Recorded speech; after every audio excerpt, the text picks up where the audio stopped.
Protection with Blessings. Maṅgala Sutta. By Venerable Uttamo Thera. 20. Being heedful of the qualities of the mind. The commentary explained it as, heedfulness is the antidote to heedlessness. Heedless means not doing things with care, not doing things in consistency, and not doing things with persistence for the developing of the wholesome qualities. It also has the meaning of avoiding of one's duties, relinquish of the desire to do it and giving up the task, not pursuing, not developing, not cultivating, without resolution and intentness in to do good, i.e., for the wholesome qualities of the mind.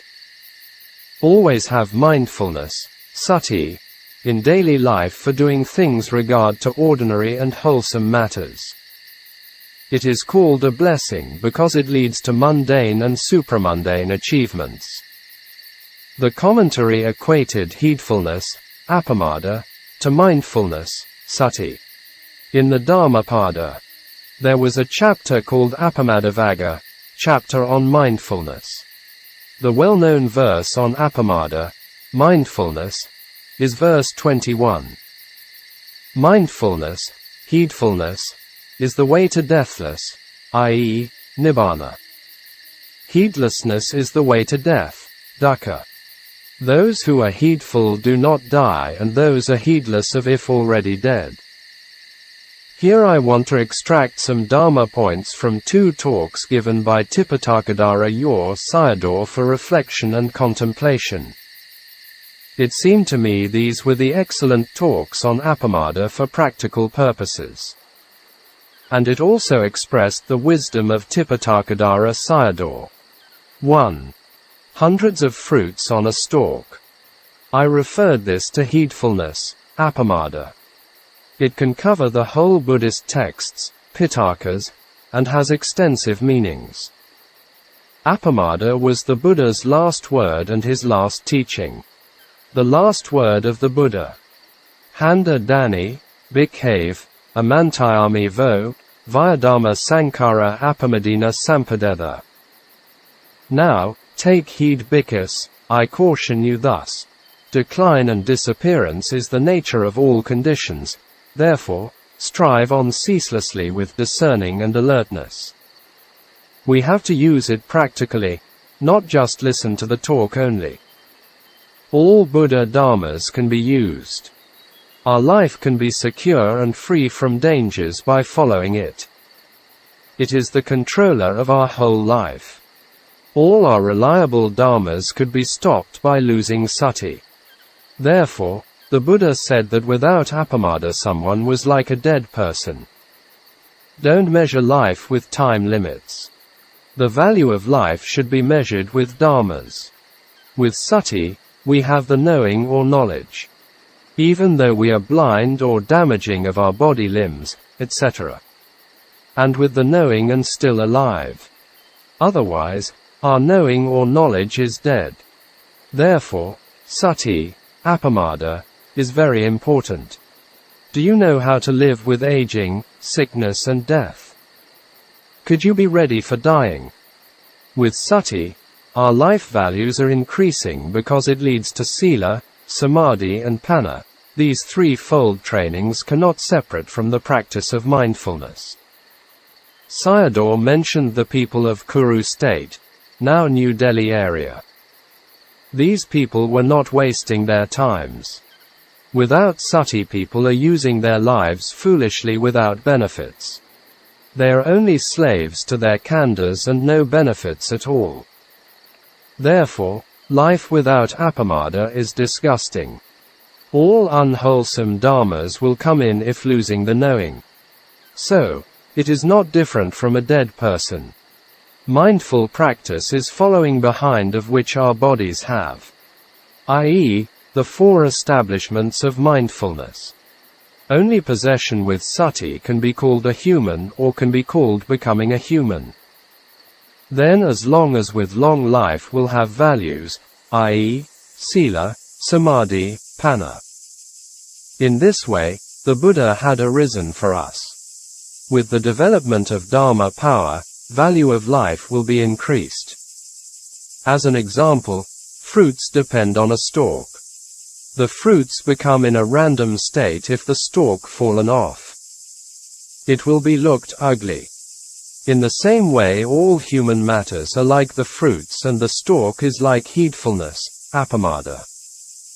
Therefore, all economies, social matters, etc., are relating to appamada, the working of sati. 1. To reveal the object. 2. To stay with the object. 3. Not to lose the object. 4. Not let other object come in, except with the present object or task, just only that. 5. The preceding of knowing and the following of knowing are in contact, not let other object come in between. 6. All the tasks are important. It doesn't mean do it all at the same time, only for one task which is now just doing. If not, you'll make mistakes and become confused. The Buddha Sasana had arisen for the changing of all the bad things into good things. So, we encounter a good life. Actually, the khandha is not good because it carries aging, sickness and death with it. With the sasana the life becomes good. We can extract goodness from life. The most important task is what you are doing now. All matters should be kept within sati. By losing sati and it'll fall apart. Therefore, every task is important and every moment has value. It becomes samadhi if you put effort with sati. With the purified mind becomes panna. One has to be dutiful in dharma duty, i.e., doing everything with sati, to become the insider of the sasana. Without knowledge, knowing, we are deceived by the khandha. It will deceive us as permanence, happiness, self and beauty, nikka, sukha, atta, and subha. With knowing, you know the deceitfulness of the khandha. We're collecting kilesa by missing the present moment, then the knowing is dead and life becomes painful. Not lacking of sati and whatever you are doing will get wages. It is misusing the khandha by wasting time. This is the way of sensuality, karma. However, the dharma is good although losing sati becomes disadvantage. Doing things with sati is the middle way to nibbana and the way of no dangers. Problems are made by man. All the tasks at doing are important. Each should be the present work. The free day is the day not doing work, i.e., no sati, and can't do anything, i.e., during illness and dying. At that time, there is no refuge and it will lose the value of life. Take the present as valuable time. We can say life is good if we can extract goodness from it. It can also be said that life is not good because it has aging, sickness and death. Khandha is valuable by becoming the raw materials for the essence of life. In loka, the world, when is it the most valuable time? It's the present time. It can take the power. Doing things with sati we get wages. During the walking this is the most important and you have to take the wages. I.e., sila, samadhi and panna ways, dharma is the application for life. Here Sayadaw gave the example of Terika, who was the daughter of a Vesali prince. One day, she was frying some vegetables and observing them with sati. Then with contemplation, she became an anagami. Later she ordained and continued the practice. Finally she became an arahant. Working in a kitchen is also dana, giving service. With sati and contemplation, all tasks become practice. Every day it's good works and become joyful tasks. It's workable and attaining merits. Therefore, we become regrettable for all the things which had been wasted before without sati. Doing our duties for others is also sila, e.g., all the household chores for a mother or wife. With sati, it becomes samadhi. And by observing and contemplation the changing phenomena, the wisdom arises. Everyone, mother or wife, is cooking every day. No sati, the stalk is falling away. The stalk is appamada. It's also lacking of one's dharma duty. No sati and defilement arises. Khandha always burns with the fires of aging and kilesa. Vipassana is watching the Khandha TV. Most humans are watching the kilesa TVs. Khandha is always showing the right news. Kilesa TV shows the wrong news. The coming in of kilesa is for contemplation, and also it comes to remind us. Each present moment is giving us the time limit. By wasting it and will never come back again. Losing or lacking of sati and life becomes painful. No sati and become a little crazy person. With sati and it becomes treasure. Sati is time-controlling machine. It can finish the task quicker. It's also mind-controlling machine. There is increasing of power by having sati at busy time. Everyone has only 3 paths to follow. The oppressive path, the path of extravagance, and the path of security. The oppressive path is one misusing the khandha. The path of extravagance is indulgent in sensuality. The middle way, i.e., the path of security, is the path of application and to use it for the development of the threefold trainings, sila, samadhi and panna. Whoever maybe have to go one of these paths. The train carriages are stopping at a station. These carriages are for passengers and cargoes. These are at a standstill because the head carriage does not come yet. The matters of human life, i.e., the 4 requisites, are like the cargoes of carriages. The train at a standstill is like without sati. Listening of Dharma is like taking the head carriage, which is like sati. After that it carries the train by passing through aging, sickness and death stations towards Nibbana. 2. A diamond. Note, the title of this talk in Burmese was Sain Ta Lone and it means a diamond. Here we can see Sayadaw's skill in using language for Dharma. Only we understand the Burmese word, sain, for diamond, we will appreciate this talk. Sati with knowledge is called appamada, heedfulness. It was also the last teaching of the Buddha. Appamada is a diamond, sain ta lone. Whatever we're doing, for example, starting from coming and going, it should be a diamond. It includes sila, samadhi and panna. So, we're doing everything with insight, vipassana. Everything is related to guest and host. Guest means coming for a while and go such as from economy to all social matters will be gone. Therefore, we are counting the numbers of guest in daily life. You have no free time if you have a diamond, put effort to maintain sati. Also, you don't need to say, I'm busy. Staying with a diamond become host numbers, and will never leave you. It will always stay with you. Leading with sati in wholesomeness will send us to Nibbana. Sayadaw gave this talk on the occasion of his 45 years in monkhood in 2005. The Buddha Gautama lived for 45 years of teaching after his enlightenment. Compared with the lifespan of the realm of the 4 great kings, i.e., the lowest heavenly beings, their one day is equal to 50 years of human being. The Buddha's teachings only lasted nearly 1 day. He was a short lifespan Buddha that put a lot of effort in his teaching, the busiest man on earth. This gives us a lot of inspiration. It was also the period of degeneration.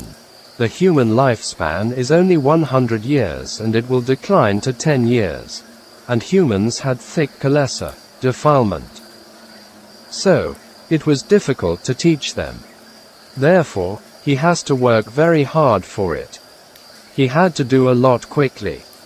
In 45 years, all Dharma duties were completed, and at last he laid down his kanda. The last teaching was on about a diamond Dharma. Dharma arose for the challenging of the world, loka. The world is led by ignorance and craving. It's the suffering world, dukkha loka. Dharma arose for the extinguishing of all the heat. The Buddha extracted the essence of Dharma from his 45 years of teaching was very short. You have to take it everywhere with it and can be used any place. It has included only for reflection and action. All conditioned phenomena are subject to decay. This is reflection or contemplation. Live your life with heedfulness, and this is action. After the breakfast, we eat again at noon and later for dinner. So, we are busy with eating, clothing and living for oneself by moving around. Our life is for searching things, and then we get it. After that, it has gone and left with tiredness. Does it have any meaning? Can we call or take it as the essence of life? You have to use knowledge, jnana, to reflect them. It becomes clear if you can observe its impermanence, suffering and not self, i.e., anicca, dukkha and anatta. All the businesses, worldly busy matters, are only guests. They have no guarantees. It's important to get the power of life, which is the appamada or wholesome merits. Sati with jnana, knowledge, is called appamada. When you're sick, instead of in groaning, put sati in it. Dukkha becomes more distinct when we're sick. With jnana, there are two kinds of pain: knowledge pain and ignorant pain, or knowing pain and unknowing pain. You have to accept them with the knowing pain. This kind of pain will send you to nibbana. Because it's only physical pain and no mental pain. All these will become host numbers. We can extract 5 meanings from the Burmese word, sain, i.e., diamond. These are: 1 sain tar lone mango, diamond mango. This is the best in all mangoes and the best taste. Sati can transform the kanda without essence to the essence one. It's better than a diamond mango, i.e., sensual pleasure or happiness. It transforms kilesa into essential dharmas. It transforms mental suffering, dukkha, into mental happiness, etc. 2 sane core, challenge. You can't challenge anyone if don't have strength. It's number 1 in sasana, and can challenge all. There are also challenges at international level. These are not good signs, and nowadays it's becoming worse and worse. This is a bad omen for the whole world. Among superpowers, they are challenging or competing each other with greed, hatred and delusion. These are: how to get more money in economics and trade wars. How to get more power with the weapon of mass destruction, arms race. How to pollute the food chains, air, water and earth, the natural environments. How to make the earth hotter and hotter. How to make humans afflicted with new diseases, e.g., 2019-2020 coronavirus or COVID-19. Here we can see the stupidity of world leaders.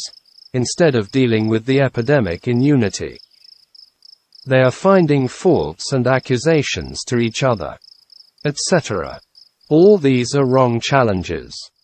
Closing square bracket. Even animals are challenging each other. 2 dogs show their teeth and bark angrily when they are challenging each other, and then they bite each other noisily. At last both of them hurt and become tired. It seems some politicians and some world leaders are imitating him as their teachers. Sati conquers all of them. Sitting meditation is challenging kilesa. You have to watch and observe the kanda. Is there anything of goodness coming out from it? Instead, Everything coming out is not good. It responds to us like an enemy. Only dukkha comes out from it, i.e. anicca, dukkha, anatta, asubha and dukkha sakha. In the time of the Buddha, 30 monks went into a forest for practice. One night a tiger came and dragged a young monk into the deep forest. The tiger seemed like challenging the monk as, "You can't run away from me." The monk seemed to challenge back it as saying, "You can only eat my putrid kanda and not my sati and nana." Kanda is for application, but most people are using it at wrong places. The monk became arahant before death. Only his kanda died and not the dharma. 3 diamond is a valuable gem. Sane, diamond, is a valuable gem. Sati is also the most valuable dharma. The reason is it can transform the useless kanda into priceless sila, samadhi and panna power. Therefore, sati can be called as sane ta lone, a diamond. In the Mahayana tradition, diamond is represented wisdom, e.g., Diamond Sutra or Vajra Sutra. Sayadaw's diamond is nothing to do with it and it's just a coincidence. The Buddha referred sati to salt in every dishes. Then Sariputta compared Ven Maha Moggallana with a mountain and in return, Ven Maha Moggallana compared Ven Sariputta with salt. There are profound meanings hidden underneath of these two comparisons of psychic power and wisdom power. Closing square bracket. 4 Sane Fu, the Holy Crystal. The Holy Crystal, Sane Fu, is the topmost crystal of a setia or a pagoda. It's like a lotus bud and some of them are decorated with gold, silver and many types of gemstones, e.g., Shui Da Gon Pagoda in Rangoon. Sati also likes Sane Fu and should place it at the top of Dharma.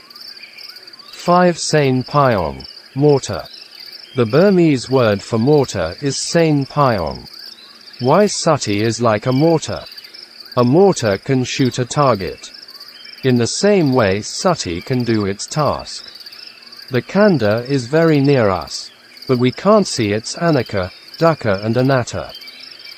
Sati can shoot the refined targets which are far away in the past, present and future.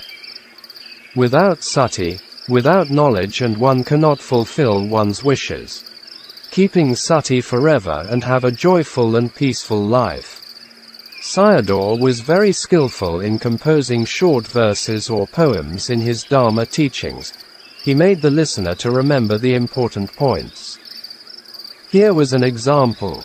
Closing square bracket. Even it's a bad time of an era if we possess a diamond, sane ta lone and not a bad time for us. Appamada covers all the wholesome dharmas from the fundamentals to the highest dharma, i.e., nibbana. It's very important to study all the teachings connecting with it in the suttas by thorough contemplation and use it in our daily life. In this way, Buddhists can become the most blessed human beings on earth. All the sayings by the Buddha in the Dhammapada, Chapter 2 Appamadavagga were very good for reflection and become a wise person.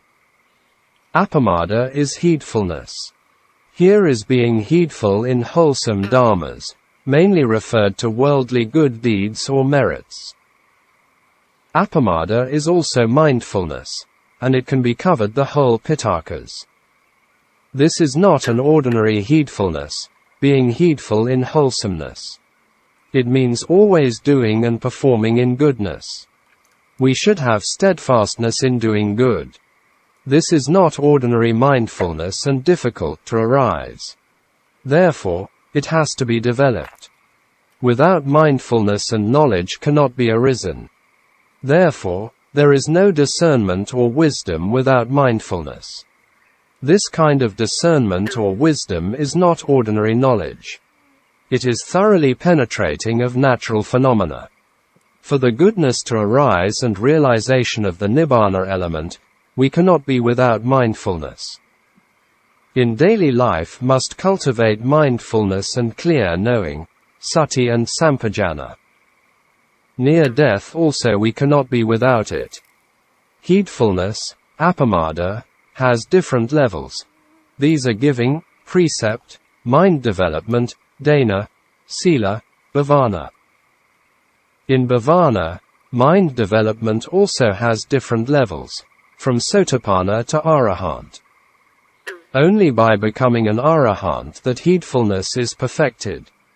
It is very important for everyone to ask the question of why are we here and what are we doing here, i.e., in human existence. People will give different answers. Even some do not know the answers.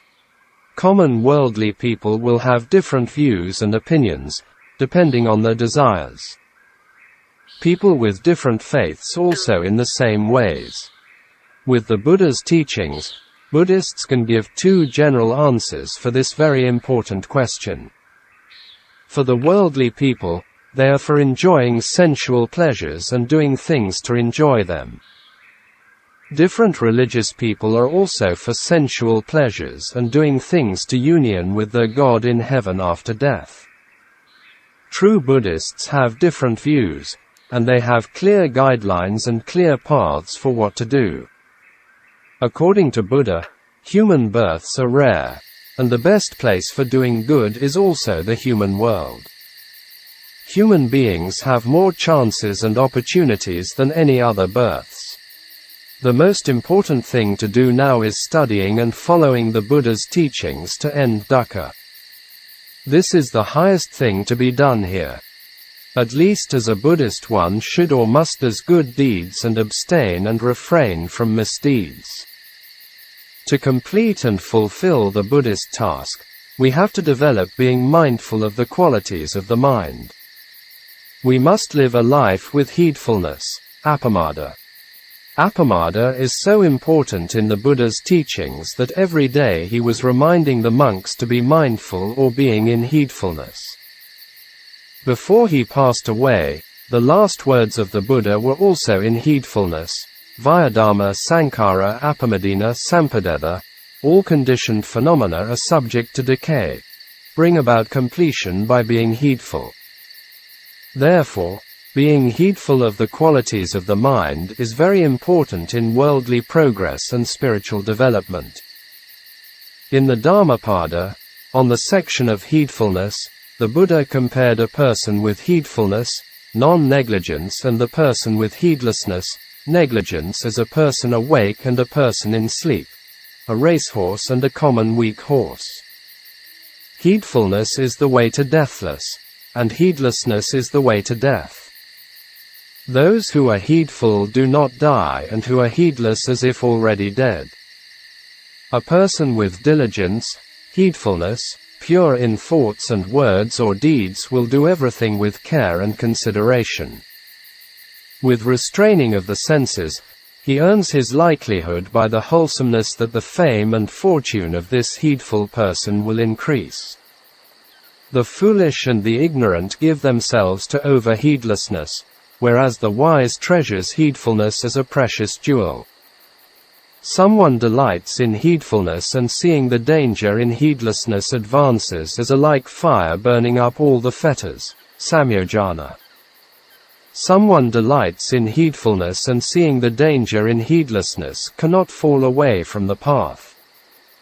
In practice to transcend dukkha, it is important for the 5 spiritual faculties to develop and mature.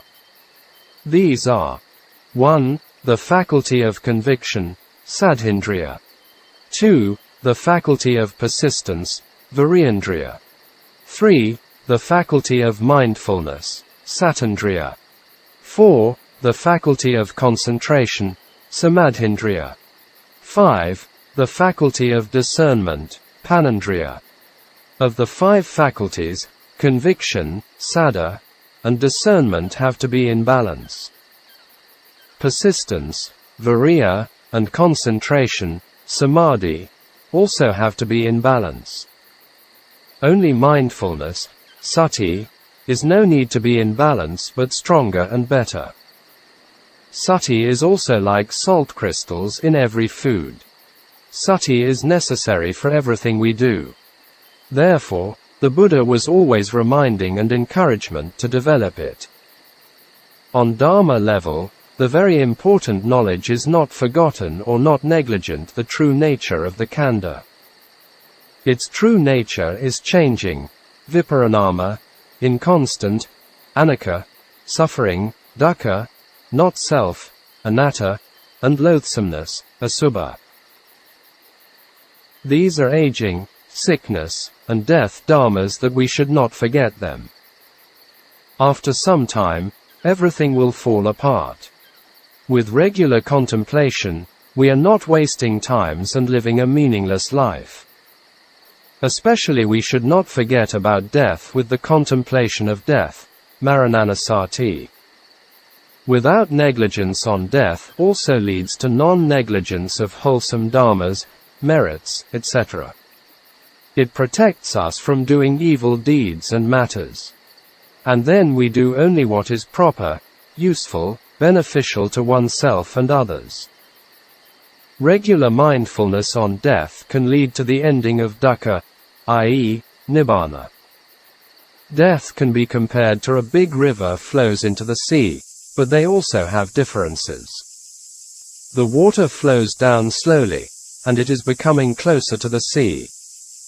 In the same way, everyone with times goes on is closer to death. The differences are, we can measure the journey of the river to the sea and period it arrives there.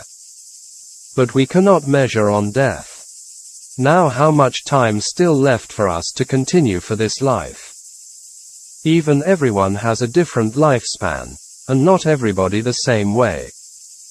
It depends on different factors and causes. Some of these related to past karmas and some to present factors and causes, such as action, mind state, climate, and foods. It is nothing to do with God or the outside power. The most important factor is the internal cause, the mind. Therefore, every human being can change his or her destiny. It can be better or worse. Therefore, the Buddha's teachings came in to give us the guidelines and show the way. Without the Buddha arose in the human world, even we do not know very clear about the wholesome and unwholesome Dharma, do not say about to transcend them. Therefore, the Buddha was called the teacher of gods and human beings. In the Buddhist text, there are 4 factors of not knowing about death. These are the time of death, the illness or death, the destination of rebirth, and the place of death. Among the 4 factors, the most important one is after death, the destination of rebirth, or new existence. Combine the 31 realms of the existence, and we only get the 5 existences. These are hells, animals, ghosts, humans, and deities. Only 2 groups, human and deity existences, are good rebirths. The other 3, hells, animals, and ghosts existences are very painful and miserable. To has a good rebirth and existence, everyone should be heedful of the qualities of the mind by doing good and developing the mind with the practice of bhavana in this life. In the Theravada Buddhist tradition, monks and teachers always encourage us to practice the 4 protective dharma regularly in our daily life. These are buddhanusati, recollection of the Buddha, metta bhavana, meditation on goodwill, loving kindness, loving friendliness. Asubha bhavana, meditation on the repulsiveness of the body, and marananasati, mindfulness on death.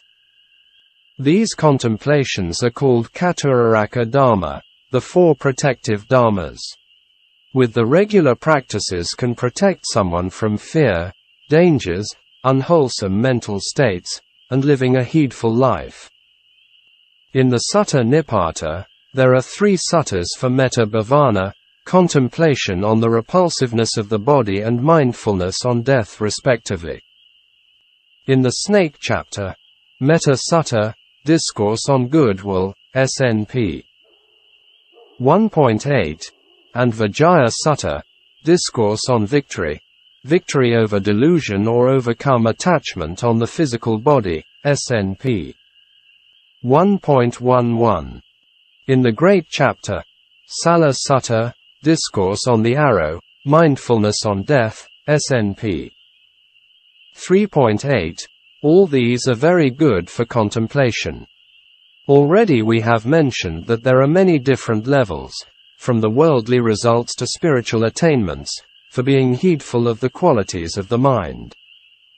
We have to cultivate and develop both and should not stop only at the worldly level. Any worldly level and progress are unstable and can be changed. Only the spiritual level is safe and leading to the ending of dukkha. Here I want to present a story in the Dhammapada about mindfulness on death. Marananasati, the great result it brought to a weaver girl. Not forgetting on death reminds someone not to follow one's life in ordinary and useless ways. It sharpens one's knowledge and develops the right thoughts or thinking. Therefore, Marananasati is a very useful meditation object for mundane and supramundane achievements. It is also very close to the noble truth. With the regular contemplation, it reduces greed, hatred, and delusion. Also, it helps someone comes to the sense of wise urgency, samvega, regarding the fleeting nature of the world, suffering, and unsatisfactoriness of the world. With the samvega knowledge, he will not waste the human lifespan, and it encourages him for the practice to end dukkha. All the Buddha's teaching is not for intellectual knowledge, but we have to put into real practice, whether it is worldly or spiritual. The story of the weaver girl supported this view. This mind development, bhavana, develops the wholesome roots of non-greed, non-hatred, and non-delusion. It supports these three wholesome roots. It also relates to heedfulness, appamada. It develops the perception of inconstant, anicca, suffering, dukkha, and not self, anatta. It is helping to discern anicca, dukkha, and anatta of the three universal characteristics of the mind and body and the true nature. The story of a weaver girl, Pasakaradittavafu. At that time the Buddha was residing in the country of Alavi.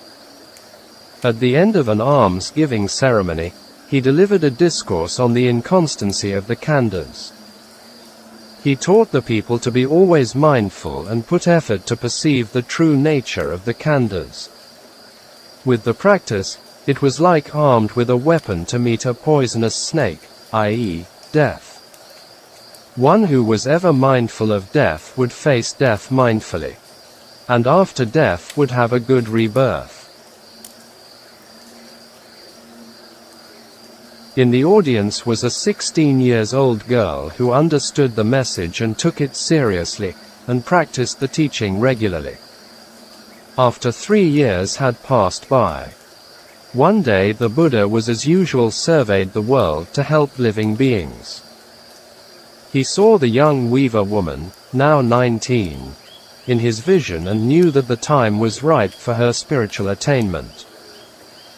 3 years ago, she had received the meditation on death from the Buddha. She had done the practice regularly for 3 years now. Her perfection for the realization of the Dharma was becoming mature. It was like a lotus bud waiting for the sunlight to open it up. Her mind was free from mental hindrances. Therefore, the Buddha went back to the country of Alavi for the second time to help her. She heard the news of the Buddha arrived and went to listen to his teaching. On the same day, her father had also asked her to wind some thread spools which he needed urgently. So, she also took them together with her. She listened to the Buddha's talk among the crowd. He also knew that the woman would die when she arrived in the weaving shed. So, the Buddha invited her, came closer to him. And then he was asking her the following 4 questions. Q. Where have you come from? A. I don't know then. Sir. Q. Where are you going? A. I don't know then. Q. Don't you know? Yes, I do then. Sir. Q. Do you know? A. I don't know then.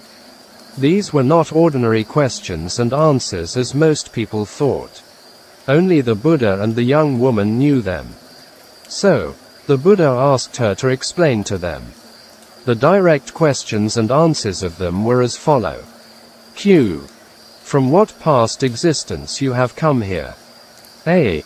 I don't know. Q. To what future existence you would be going from here? A. I don't know. Q. Whether you don't know that you would die one day?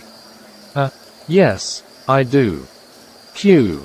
Whether you know when you would die? A. I don't. The Buddha was satisfied with her explanations. And then spoke the following verse. Verse 174. Blind is the people of the world, and only a few see them. Just like only a few birds escape from the net. So, only a few get to the world of deities and realize Nibbana. At the end of the talk, the young weaver entered the stream, became a stream winner. Then she continued the way to her father weaving shed. When she got there, her father was asleep and suddenly woke up by her arrival. And then accidentally pulled the shuttle and the point of it struck his daughter's chest.